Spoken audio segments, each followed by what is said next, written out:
The mine had been ignored for more than 80 years.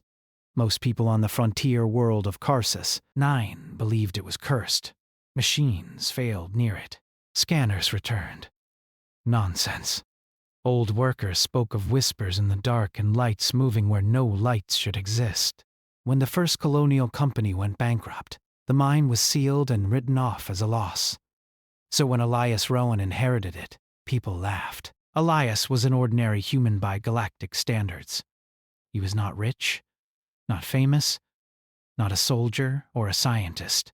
He had worked as a maintenance tech on cargo stations, fixing broken doors and power lines. His uncle, a quiet man who had lived alone on Karsus 9, had left him. One thing in his will: ownership of the ancient mine and the land around it. The lawyers warned him to sell it. The locals told him to forget it. Elias decided to go see it. The mine entrance stood in a rocky valley far from the nearest settlement. The metal gates were rusted, half buried by sand and time. Strange symbols were carved into the stone around the opening. Smooth, precise lines that no human tool could have made. Elias felt a strange pressure in his chest as he stood there, like the air itself was watching him. He took a slow breath and stepped inside. His flashlight swept across old rails, broken machines, and walls reinforced with alloys far stronger than modern human steel. This had never been a normal mine. The deeper he went, the cleaner the walls became. Dust vanished. The air grew warmer, steadier, as if controlled by something still alive. Then the lights turned on. Soft blue lines awakened along the walls, reacting to his presence. Elias froze, heart pounding. Ancient systems, still working after centuries. He expected alarms, weapons, or warnings. Instead, a calm, neutral voice echoed through the tunnels. Human biological signature confirmed. Access granted.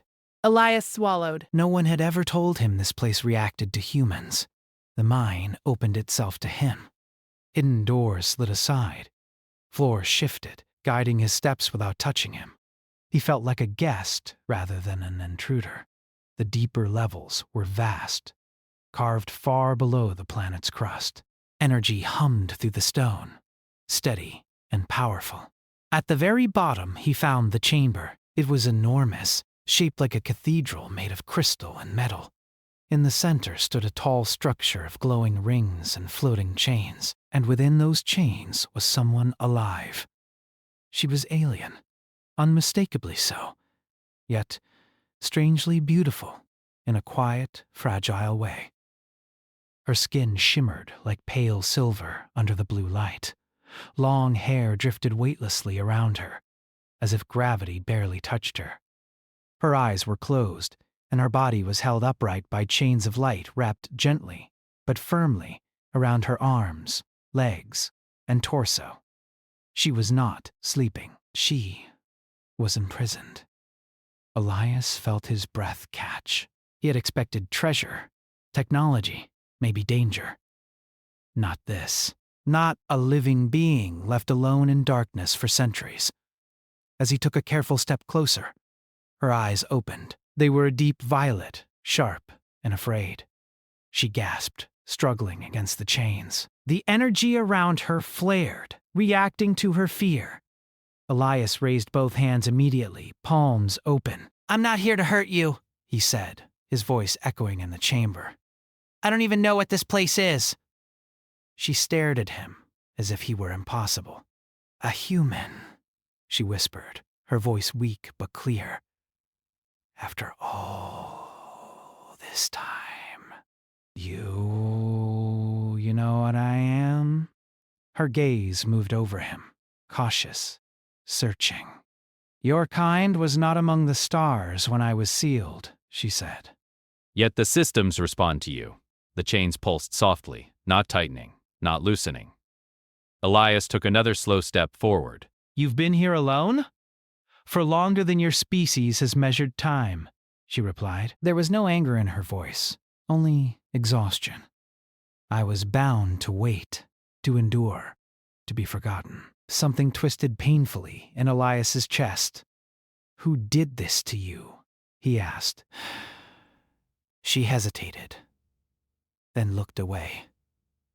My own people. They feared what I represented. They chose control over trust. The ancient chamber reacted to their conversation. Symbols appeared in the air, forming patterns that shifted and faded. The mine was listening. Elias approached until he stood just beyond arm's reach. He noticed how thin she looked, how the energy chains seemed to be the only thing keeping her upright. This was not a punishment meant to end quickly. It was meant to last forever. "Can I help you?" he asked quietly. Her eyes snapped back to him. "Do not touch the chains," she said quickly. They will destroy you. I wasn't going to, Elias replied. I don't think anyone should be left like this. For a long moment, she said nothing. Then, very slowly, she extended her hand as far as the chains allowed. It trembled with effort. "No one has said that," she whispered. The space between them felt heavy. Elias knew this was dangerous. Ancient alien tech. Unknown consequences. But walking away felt worse. I'm Elias, he said. This place, it belongs to me now. I inherited it. I didn't know you were here. Her lips parted slightly. Ownership? She repeated softly. That concept destroyed many worlds. I don't want to own you, he said quickly. I just want to understand. The mind's systems flared brighter. The voice returned. Compassion response detected. Chain integrity reduced by 0.01%. Both of them froze. The alien woman stared at the glowing bonds in shock. That is not possible, she breathed. The chains respond only to dominance or fear. Elias frowned. I'm not feeling either. The light softened, as if agreeing.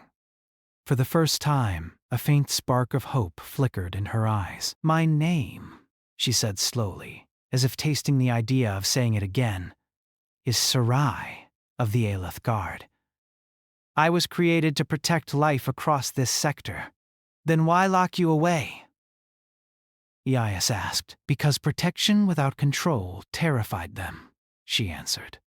I would not obey commands that harmed the innocent. Humans knew that story well. From above, a distant rumble echoed through the mine. Old systems adjusting. Something had changed the moment he entered. Sarai watched him closely. You should leave, she said. Others will feel this awakening. Not all will come with kindness. I'm not leaving you, Elias replied without thinking. The words surprised both of them. The mine responded with a low, steady hum, like approval. Above them, the ancient prison waited, confused by something it had never measured before. A human who chose empathy over power. And for the first time in centuries, the chains around an ancient guardian had begun to weaken. The mine did not return to silence after Elias spoke. The hum grew deeper, spreading through the walls and floors like a slow heartbeat. Lights that had been dark for centuries adjusted their brightness, following Elias as he moved. The ancient systems were no longer only observing him. They were responding. Sarai noticed it too. The structure is awake, she said softly. It has not done this since the war ended. Elias looked around the chamber, uneasy.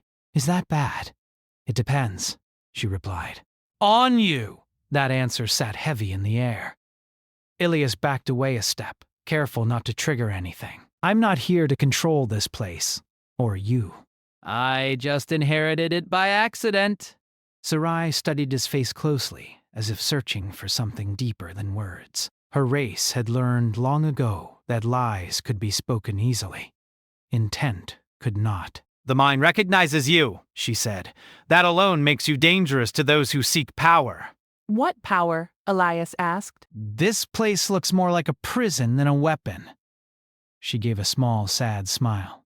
That is what it became. But it was once much more. At her words, symbols formed in the air again. Images appeared, faint, broken memories projected by the mine itself. Elias saw fleets of alien ships, worlds glowing with energy fields, and figures like Sarai standing at the center of vast structures, guiding systems that protected entire star systems. This was not built to extract minerals, Sarai continued.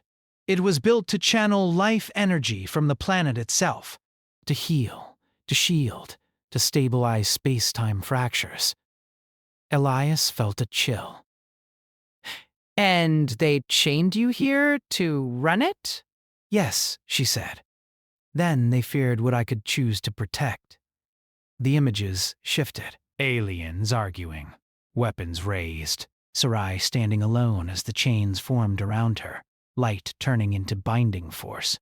They sealed me when I refused to obey orders that would sacrifice developing species, she said quietly, including your ancestors, though they did not yet know your name. Elias clenched his fists. Humanity had been spared by someone who never even knew humans would exist. You saved us, he said. I delayed destruction, Sarai corrected. Time did the rest. The mine's hum softened again, almost gentle. Elias glanced up at the chains. They still held her firmly, but faint cracks of dimmer light now traced their surface, like stress fractures in glass. Can they break? He asked. Yes, she said, but never by force alone. The prison was designed to resist strength, rage, and command. It feeds on them. Then what weakens it? Elias asked, though part of him already sensed the answer. Sarai hesitated. Choice, she said. Compassion. The refusal to dominate. Elias let out a breath. So, being human. She tilted her head.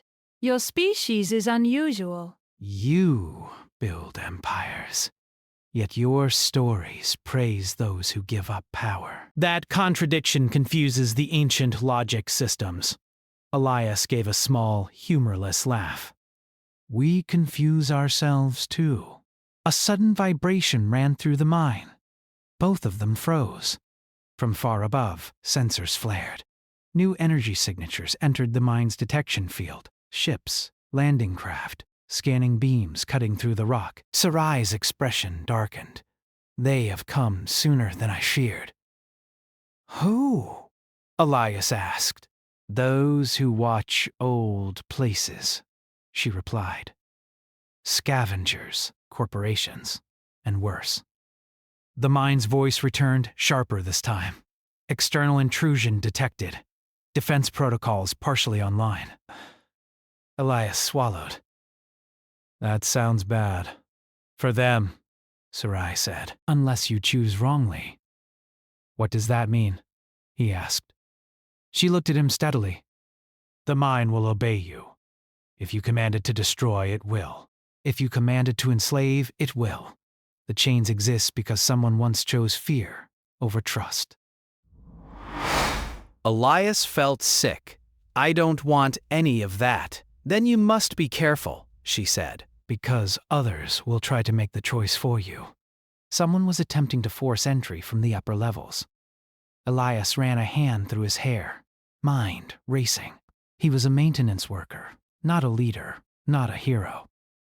But turning away now would mean leaving Sarai to face those who had hunted her kind for centuries. I won't let them take you, he said quietly.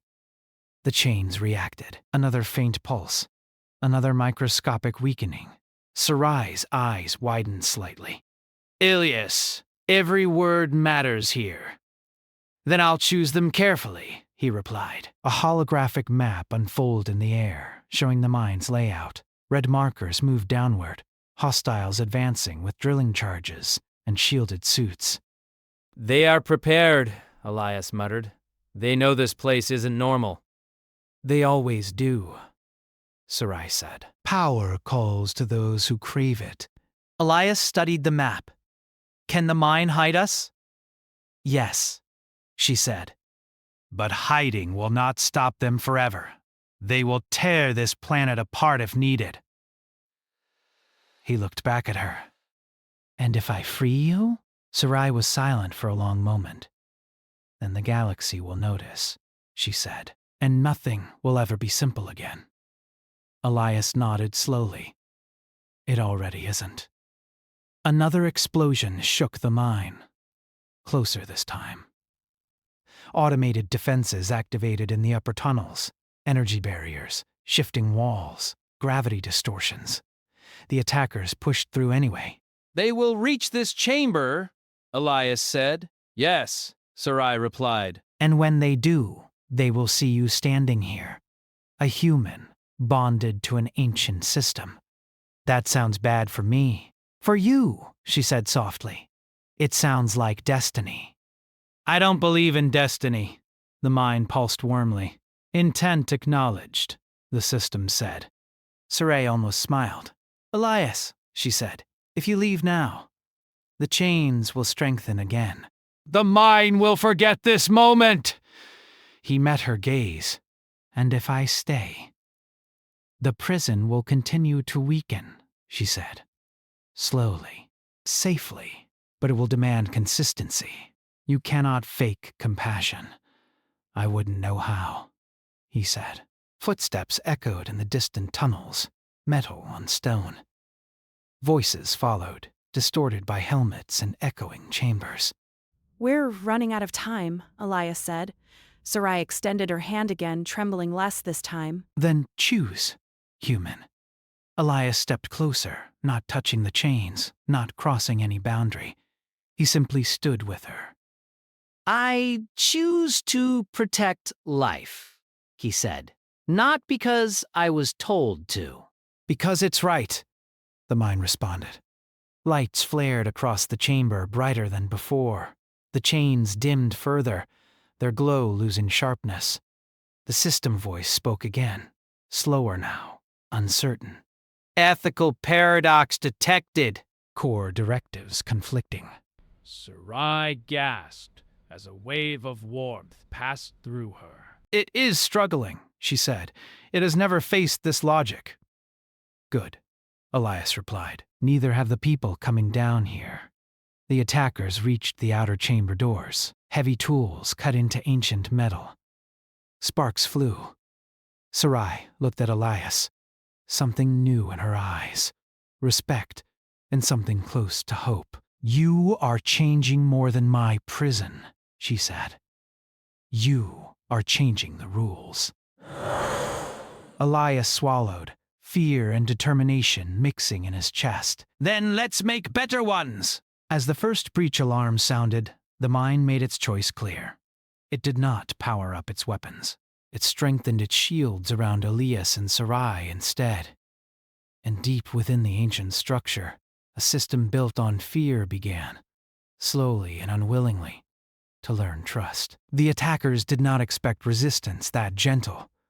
They expected weapons, traps, fire, and death. They had prepared for ancient defenses that would tear them apart.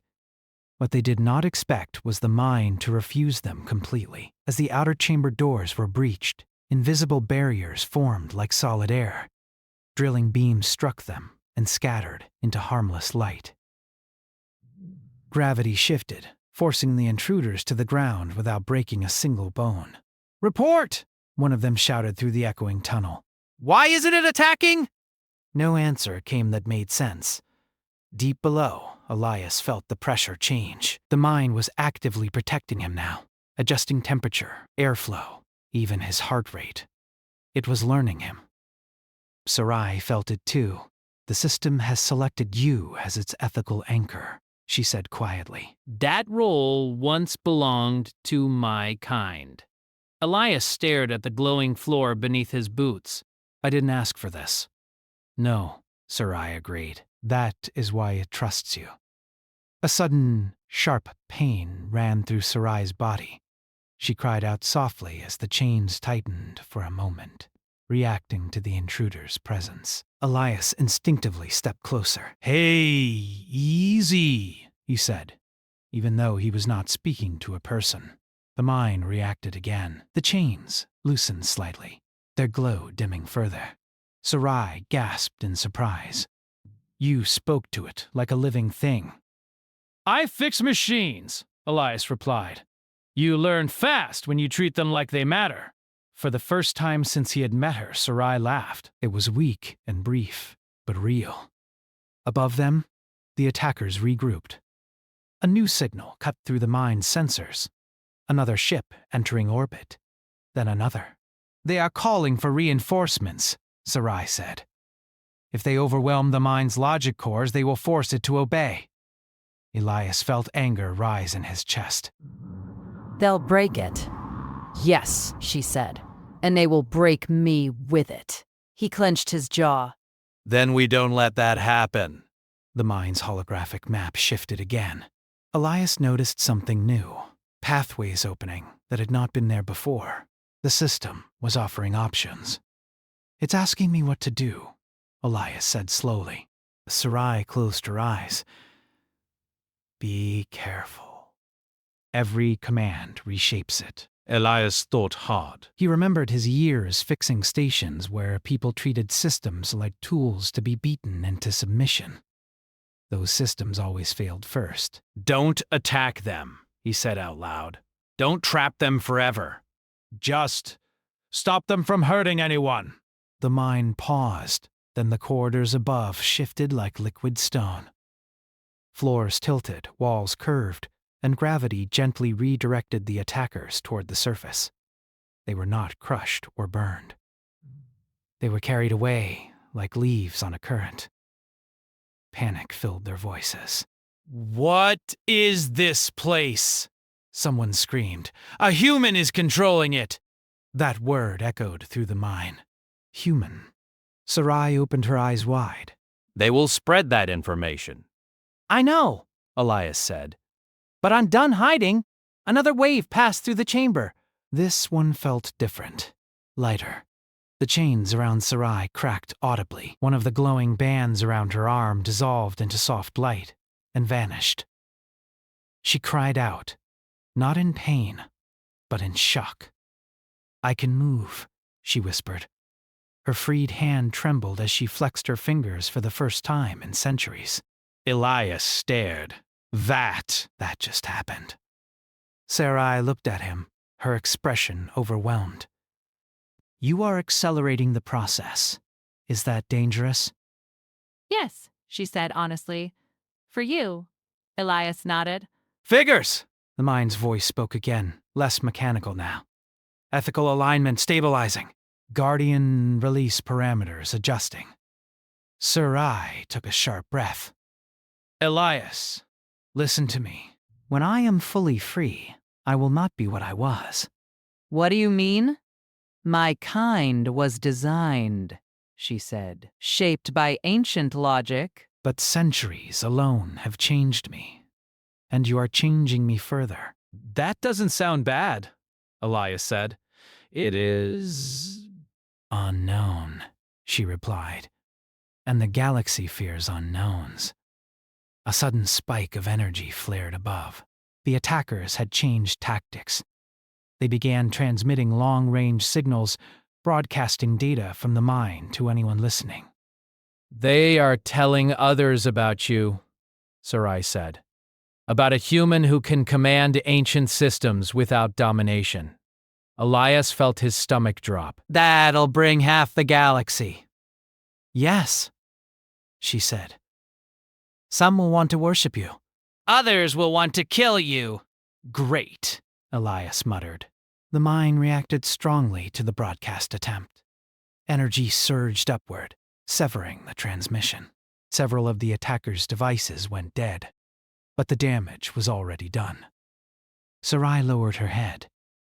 This is why my people chose chains, she said softly.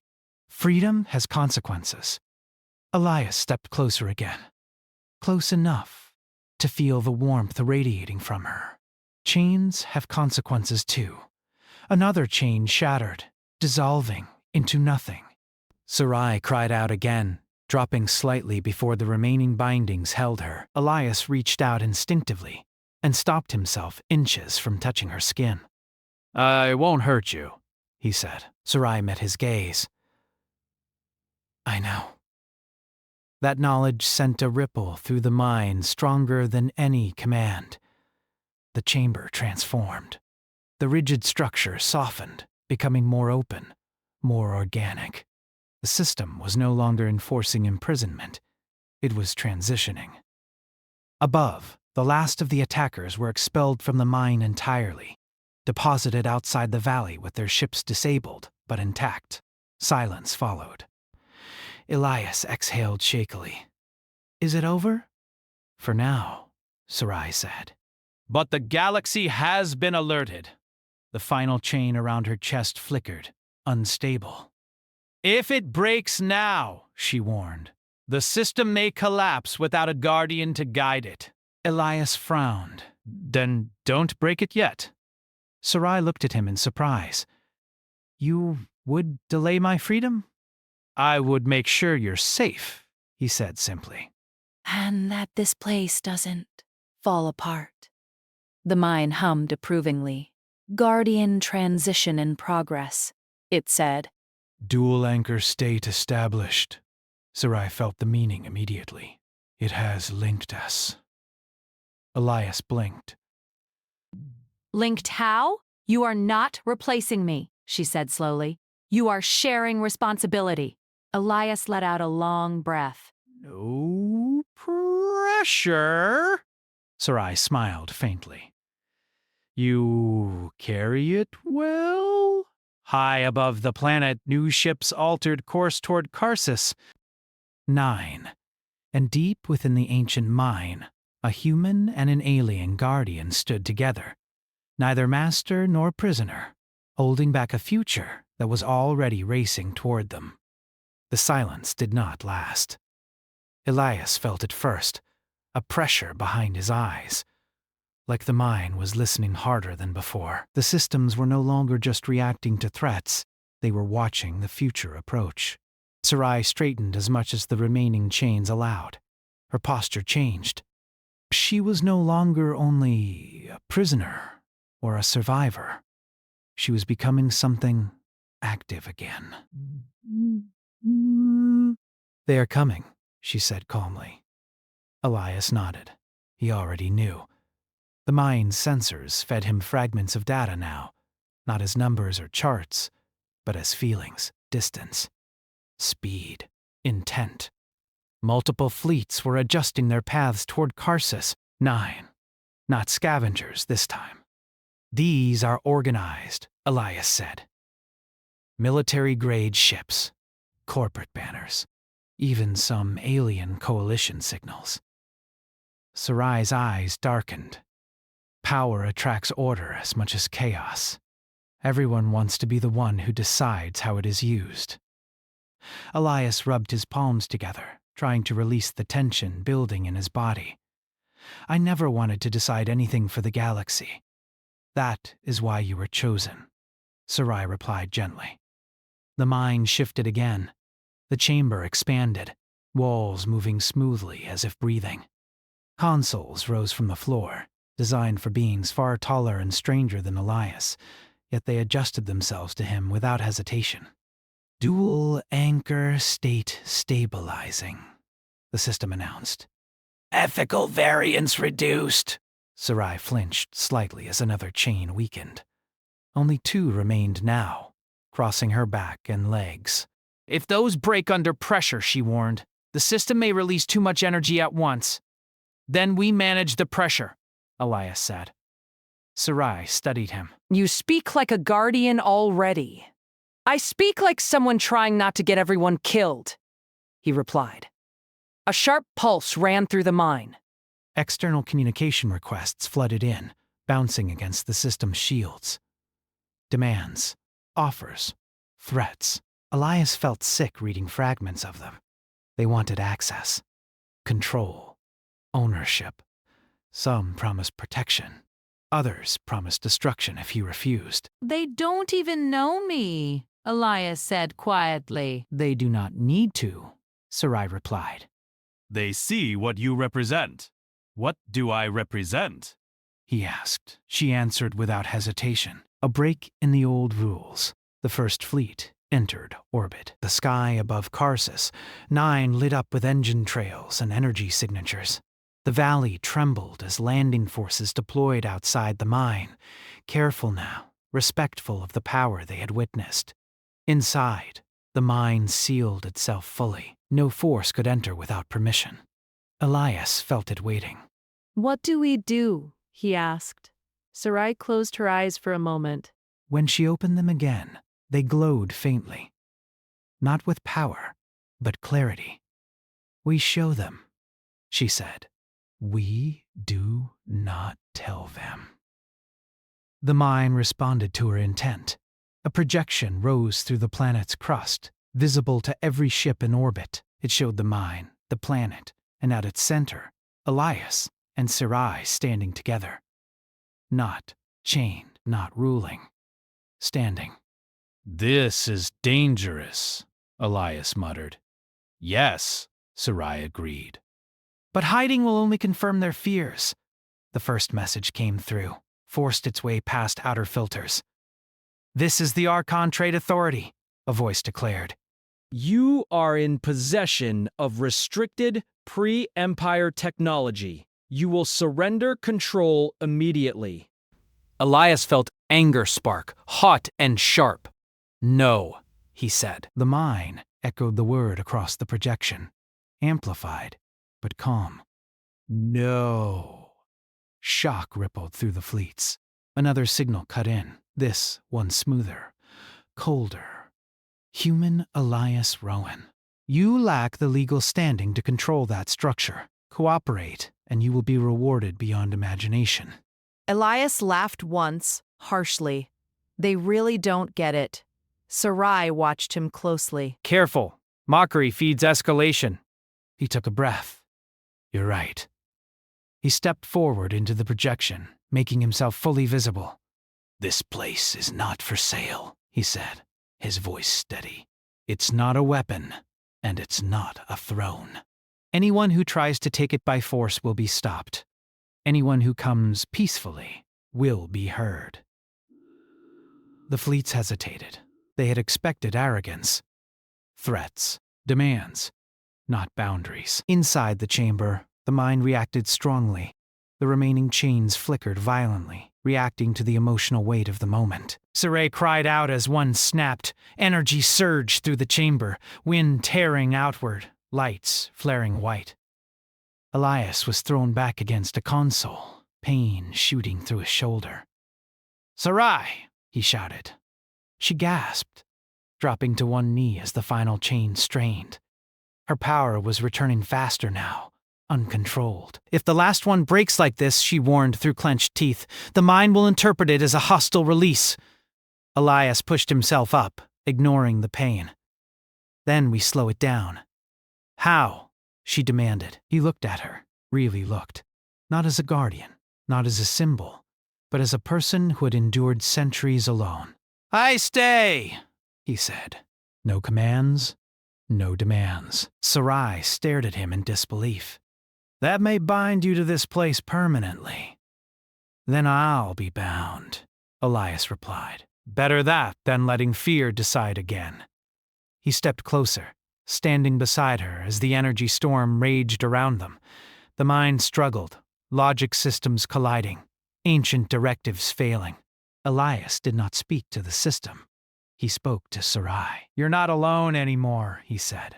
Whatever you become, we face it together. The words landed deeper than any command. The final chain did not shatter. It dissolved. Softly, peacefully, the energy surge collapsed inward, stabilizing instead of exploding. The mind systems realigned, rewriting their core logic in real time. Guardian release complete, the system said quietly. New governance state established. Sarai stood slowly, free at last. She was taller now, stronger, but not terrifying. Power rested within her like a calm ocean, not a storm. She looked down at her hands, flexing them. It listened, she whispered. It listened to us! Elias exhaled, legs shaking. Good. Because I was out of ideas. Above the planet, the fleets reacted in panic as the mine's energy signature changed again. Stronger, but impossibly stable. Sarai stepped into the projection beside Elias. "This place will remain neutral," she said, her voice carrying effortlessly. "It will protect life, not rule it. Those who come with force will be turned away." Those who come with respect may learn. Some ships powered down weapons. Others backed away. A few stayed, watching, uncertain. Elias looked at Sarai. "Think they'll listen?" She smiled faintly. "Not all, but enough." The mine settled into a new rhythm. No longer a prison or a weapon, but a sanctuary guarded by trust instead of chains. And across the galaxy, powers both ancient and young realized something had changed. Forever, a human had stood beside an ancient guardian and chosen restraint. And the universe had answered. The days after the release were not calm, but they were quiet in a new way. The mine no longer felt like a place holding its breath. Its halls were steady, its lights warm instead of sharp. Systems that had once watched for betrayal now watched for balance. The ancient structure had accepted its new state, not because it was forced to, but because it had been shown another path. Elias felt the change every time he walked its corridors. The mine no longer guided him like a subject. It walked with him like a partner. Sarai stood at the highest platform of the inner chamber, looking out through a projection of the planet's surface. Her posture was relaxed, no longer held rigid by duty alone. Freedom had changed her, but it had not made her reckless. "They are still out there," she said, sensing the distant fleets. Elias leaned against a console, arms still sore from the energy surge days before.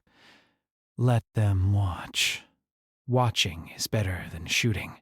Sarai smiled slightly. "That sentence would have confused my creators." Good, Elias replied. They confused everyone else. The galaxy did not move quickly, but it reacted. Messages came in waves. Some worlds sent thanks quietly through back channels. Developing species, ones that had suffered under corporate control, saw the mine as proof that ancient power did not always mean oppression. Others were less kind. Threats arrived daily. Warnings. Predictions of war. Elias read them all and answered none. They want a reaction, He told Sarai. I won't give them one. The mine agreed. It filtered communications automatically now, allowing only those that came without demands. One such message came from an unexpected source. A small exploration vessel, unarmed and alone, requested permission to land. Its signal carried no encryption, no authority markers, just a name and a simple request. Sarai read it and looked at Elias. "They are refugees," she said, "from a border system stripped by war." Elias did not hesitate. "Let them land!" The mine opened a single path through its defenses, guiding the ship gently to the valley floor. The refugees emerged slowly, fear plain on their faces when they saw the ancient structure rising above them. Elias walked out to meet them. He was not wearing armor. He carried no weapon, just a human jacket, worn boots, and tired eyes. "We won't hurt you," he said simply. "You can rest here." Word spread faster than any threat. Not of a weapon, of a place that said no to empires. More ships came, not fleets. Individuals, scientists, peelers, whole families escaping systems where power had become cruelty. The mine did not take them all. It chose carefully, guided by Elias and Sarai together. Balance. That word became everything. But peace never lasted forever. The first attack came without warning. A coalition fleet made up of groups that had once fought each other arrived in force. They did not speak. They did not negotiate. They opened fire from orbit, pouring energy toward the valley in a test of strength. Elias felt it like a punch to the chest. Sarai turned instantly, eyes glowing, Not with anger, but resolve. They have chosen fear, she said. The mine rose to meet the attack, not with weapons, but with space itself bending. The energy beams curved away, sliding harmlessly into the sky. Shockwaves dissipated before reaching the ground. The fleet hesitated. They fired again, harder. Elias stepped forward, heart pounding. They won't stop, Sarai nodded. Then we must answer. Carefully, she placed a hand over the console. Elias placed his hand beside hers. Together they spoke. Not a command, but a declaration. No, the mine responded. A wave of force expanded outward. Not destructive, but absolute. Every hostile ship found its systems frozen, power locked, weapons inert. They were not destroyed. They were rendered harmless. Across open channels, panic erupted. What is this? You can't do this! Elias spoke then, his voice carried by the mine to every ship. We didn't attack you, he said. We won't rule you, but we will not allow violence here. Leave. One by one, the ships powered down and withdrew, not because they were beaten, because they were denied the fight they wanted. When it was over, Elias sank to one knee, exhausted. Sarai steadied him. You did well, she said. We did, he corrected. She accepted that. In the weeks that followed, something changed across nearby systems. Not fast, not loudly, but steadily. Empires found their threats less effective. Corporations discovered that fear did not work on a place that refused to play their game. Smaller worlds began talking to each other, sharing resources, protecting one another. The mine became a symbol, not of human dominance, but of human choice. Elias never called himself a leader. When people asked him what he was, he gave the same answer every time. I'm just the guy who showed up. Sarai watched him one evening as he repaired a damaged panel near the mine's surface, hands dirty, tools scattered. You could command entire sectors, she said. They would follow. Elias tightened a bolt and shrugged. I don't want followers. I want people to think for themselves. She studied him for a long moment. That is why your species survived when so many did not. Elias paused. You stayed chained to save us, didn't you? Yes, Sarai said quietly. And I would do it again. Elias looked up at her. You won't have to. The mine's systems pulsed softly, recording the moment. Years passed, not without struggle, not without loss, but without the old, crushing certainty that power must corrupt. The ancient mine was no longer called a mine. It was called a refuge.